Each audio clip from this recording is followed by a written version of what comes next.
Hi guys, this is Alea Jen and welcome back to my YouTube channel. So for today's video, bakit karamihan sa mga domestic helper dito sa Hong Kong is nagbe-break ng contract? So halos kabilat kabilaan yung makikita mo or maano mo na nagbe-break ng contract. So ano nga ba yung dahilan?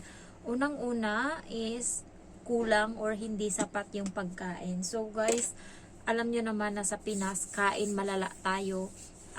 Rice is life sa atin. So, sa Pinas, umagahan natin, kape, ganyan, tas tinapay, tapos tanghalian, sa Manila to ha, tanghalian, ayan, kanin, tapos hapunan kanin, tapos sa kalagitnaan nun, may merienda pa.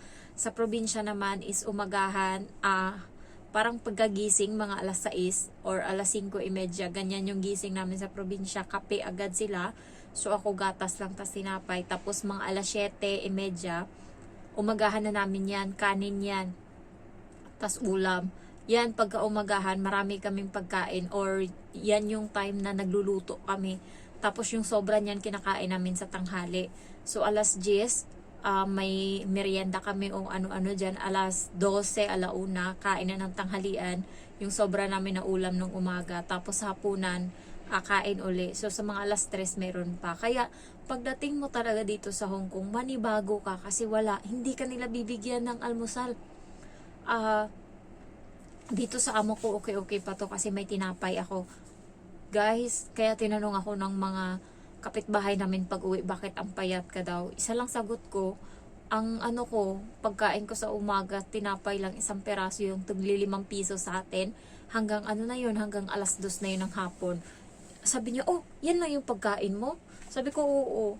Kaya isa lang yung sagot. Kasi dito, yung mga amo, sa umaga, wala silang binibigay na pagkain sa ibang katulong. Swerte mo na kapag binigyan ka ng tinapay, ako swerte ko na may tinapay ako.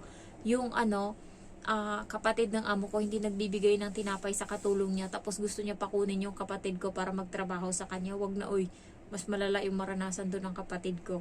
So, dito sa Hong Kong, yung umagahan, alas 6 or alas 5:30 kagigising, tapos papakainin ka lang ng tinapay. And then yung tinapay na yan hanggang alas 2 or alauna na yan ng tanghali mo na pagkain.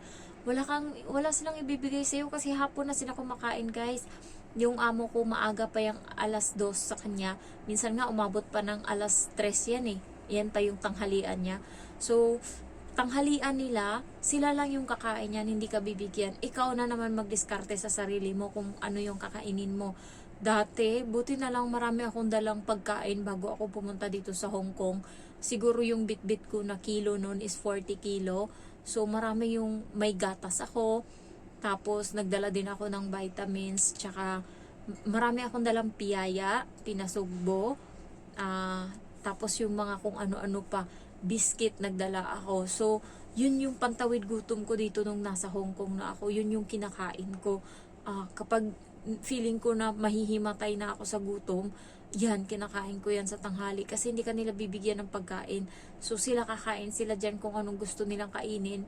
Walang sayo. Kaya kung ikaw, madiskarte ka, kailangan pag nagsaing ka sa umaga ng para sa bata, saingan, sama mo na ng saing yung sarili mo. Tapos, dapat may bumili ka ng baunan. May baunan ako dito eh. 4 to, inuwi ko na yung 2.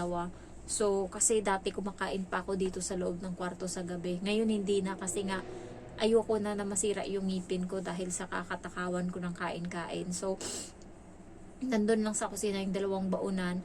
Pag nagsaing ako sa umaga, pagkagising ko sa umaga, sasaing kasi ako kasi dalhin ng bata.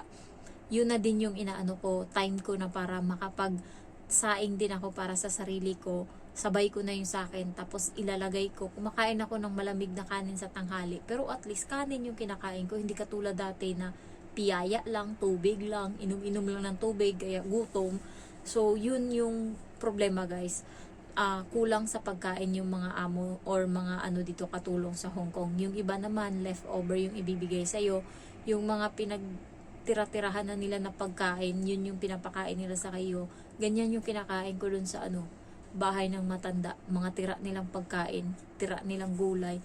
So, nung una, ayokong kumain kasi nga akala ko dinudugyot nila ba. Pero nakita ko 4 na chopstick yung meron sila.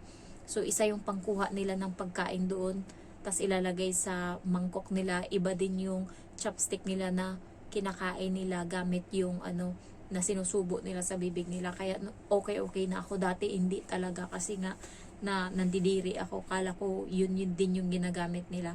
So pero may time din na sira na yung ipapakain niya sa'yo, na ilang beses na akong kumain, hindi ako kumain, pero pag balat ko pa lang ng itlog, iba na yung amoy. So, tinatapon ko siya pero hindi ko pinapakita.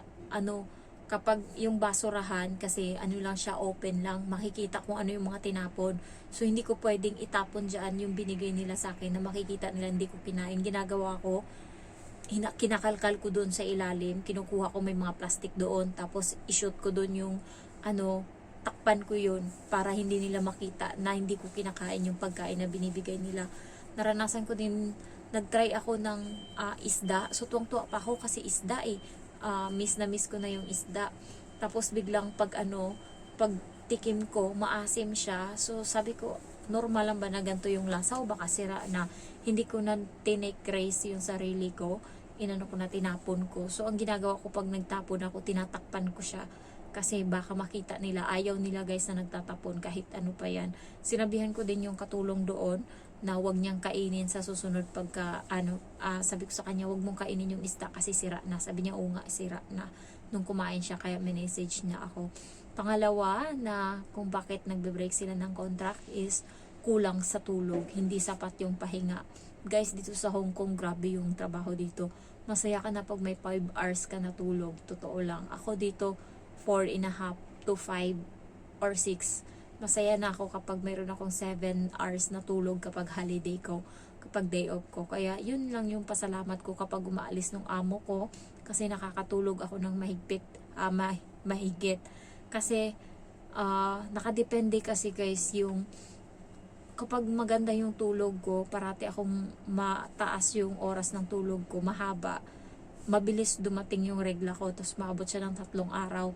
Pero pag kulang ako sa tulog, late na siya, late na minsan sobra na 1 buwan bago dumating.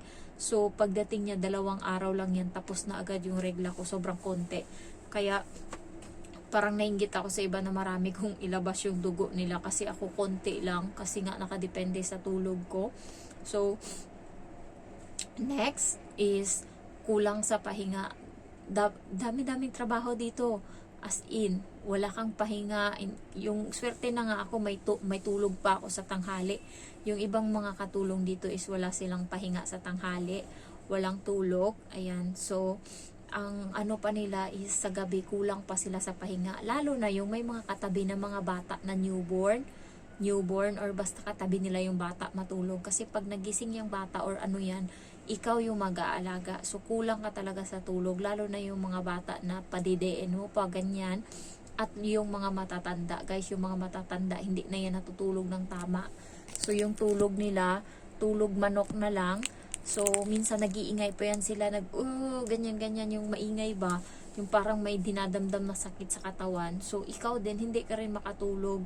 So, yan yung problema, anemic. Marami dito na nahihimatay na, tapos meron pa ngang isa na nahimatay siya.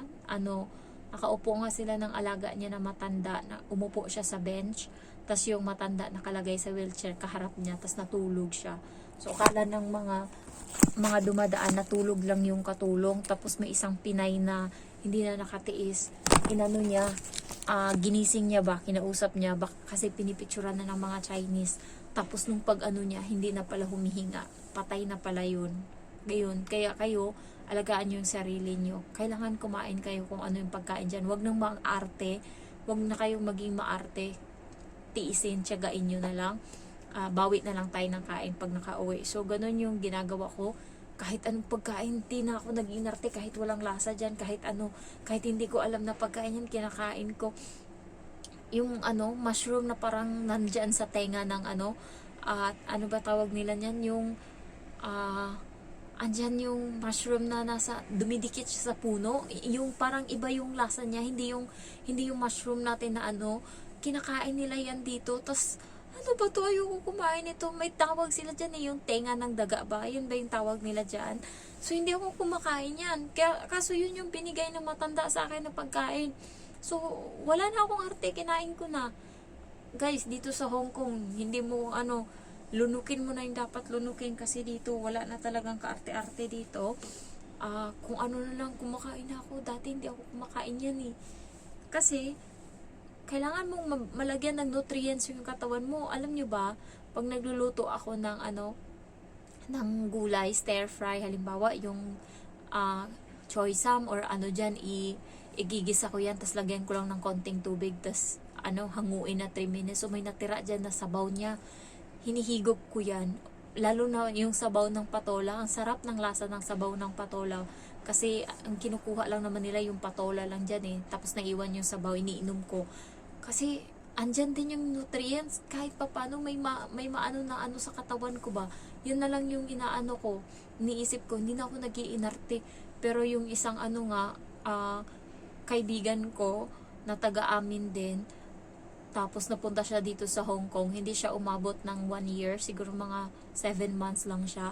Kasi nga, hindi niya na makaya. Kasi, palaka yung pinapakain sa kanya. Pinirito yung palaka, tapos, kinain niya. Ewan ko kung siya yung nag-break, hindi siya nagsasabi, ayaw niya sabihin sa akin. Umuwi na siya ngayon sa Pinas, tapos nag-apply siya uli ngayon dun. So, hindi ko lang alam kung siya yung tinerminate o siya yung nag-break ng contract kasi nga sa pagkain. Sobrang payat niya. Kung payat ako siya, as in ting-ting na talaga siya. Tapos, yun nga, napansin pa ng iba na yung pagkain niya is palaka, yung mga exotic na pagkain, yun yung pinapakain sa kanya. So, umuwi siya ng Pinas. Tapos ngayon nag-apply na naman siya uli. Medyo nakakatakot yung ganyan. Naman yun graduate siya ng teacher. Dapat naisip niya na kapag umuwi siya ng Pinas, mahirap nang mag-apply doon. Nag-apply siya uli ngayon doon. Ang problema is mahirap nang makakuha ng amo kapag doon ka na sa Pilipinas galing. Kapag nag-break or na-terminate ka dito sa Hong Kong, medyo mahirap guys. Kaya yung mga gustong mag-break ng contract dyan or maghanap na kayo ng amo dito bago umuwi. Kasi mahirap na kapag sa Pinas ka, mahirap 50-50 na makakuha ka ng amo. So next, kung bakit nagbe-break sila ng contract is yung mental health nila and emotional nila is yun na yung natitrigger. Kasi yung mga amo dito sa Hong Kong, natawa yung isa kong subscriber nung sinabi ko na may saltek, pero totoo naman talaga. Guys, para silang kulang-kulang. Ayaw nila ng tahimik na buhay. Gusto nila magulo. Gusto nila makikita ka nilang nababaliw ka. Yan yung gusto nila. Yung gusto nilang tinataranta ka, sinisigawan ka. So, lahat ng paghihirap, ipaparanas nila sa'yo kasi iniisip nila na yun nga, pinapatrabaho kanila or binibigyan kanila ng sahod. So, pag gusto sila kung ano yung gusto nilang gawin sa'yo, yun yung mahirap pagka ganun. Meron pang ibang amo na ayaw nila na masaya ka. So, maraming type ng amo dito sa Hong Kong. Pili ka lang kung gusto mo na masaya ka, kung gusto nila na masaya ka, gusto nila na malungkot ka, anong gusto nila sa buhay mo. Yan. So, iba-iba dito. Kaya, yung iba, hindi na nakaya or na-handle yung mga ugali ng mga amo nila. Kaya, nag-break na sila ng contract. So, comment down below yung mga nag-break dyan ng contract dahil sa ugali. Sa lahat ng sinabi ko ha. Kasi totoo, yan yung mararanasan mo dito. Maliban pa sa yung mga anak nila is nananakit ng babato ng kung anong gamit. So, yun yung mahirap. Kasi nga, hindi mo masaktan yung bata. Hindi mo pwedeng saktan yan. Makukulong ka dito. Hindi ka talaga makaganti. Baka yun pa yung ikabaliw mo. Baka mapatay mo pa yung bata. Much better, umuwi ka na lang sa Pinas. Katulad nung nangyari sa Middle East. Sa sobrang kulit ng bata na napiko na siya, pinasok niya sa washing machine, doon namatay yung bata. So, ang sa kanya ngayon is bitay. Yung papatayin din siya. Yan yung hatol sa kanya. So, kung si Duterte yan, siguro magawan pa ng paraan. Pero si Marcos ngayon is iba yung focus niya. Hindi ko lang alam sa kanya. So, dati, nung si Duterte nga yung may mga protection yung mga OFW, medyo hindi ka masyadong matatakot kasi alam mo nasa likod nun nandun yung gobyerno nakaalalay sa'yo. So, yun nga, kailangan pag alam nyo na parang naaano na kayo, naaaning na kayo, umalis na lang kayo dyan. Baka, ano lang yan eh, ito lang yung mangyari dyan sa'yo, magpakamatay ka, tumalon ka, or sila yung patayin mo. Yun yung mangyayari dyan. Minsan umaabot sa utak ko, pagka lalo pag bukas lang yung pinto nila. Sabi ko, pag na-demonyo talaga ako, pagka paano kaya pagpasukin ko yan sila doon? Yung parang sa isip-isip mo ba? Tapos, katulad nung mapapanood mo sa movie, katulad nung Magwad massacre, yung pinasok niya, ayan. Ang dali-dali ko lang gawin yan dito kung talagang may saltik na tong utak ko. Ang, pa naman, ang ng talim ng ko doon, panghiwa ko doon ng karne, ang laki. Tapos, buti na lang, may tiwala sila sa akin. Hindi nakasarado yung nila, pinto nila sa sa kwarto. Kung may saltik ka lang talaga, tapos gusto mo silang patayin lahat, kayang-kaya mo silang, Diyos ko Lord, palayo, Diyos ko, hindi ko gagawin yan, kasi hindi pa naman yung utak ko. Pero, yun nga, kaya kailangan i-check nyo talaga yung sarili nyo, kung okay ka pa ba, para kahit papano. So, kung kung hindi mo talaga kaya at hirap ka na, mag-break ka na lang ng contract. Huwag mong anuhin yung buhay mo, kasi meron tayong isang buhay lang. So, dapat kung ano yung gusto mo, yun yung gawin mo, kasi isang beses lang tayo mabuhay sa mundo. Kaya gusto ko ngayon mag-upgrade pa ng mag-upgrade. Gusto ko, ayokong ma-stuck lang dito. Kaya yan yung ginugol ko. Libre lang mangarap, guys, basta wag mong tigilan. Alam ko sa huli mapupush mo yan. So thank you for watching, and I love you all. Bye bye.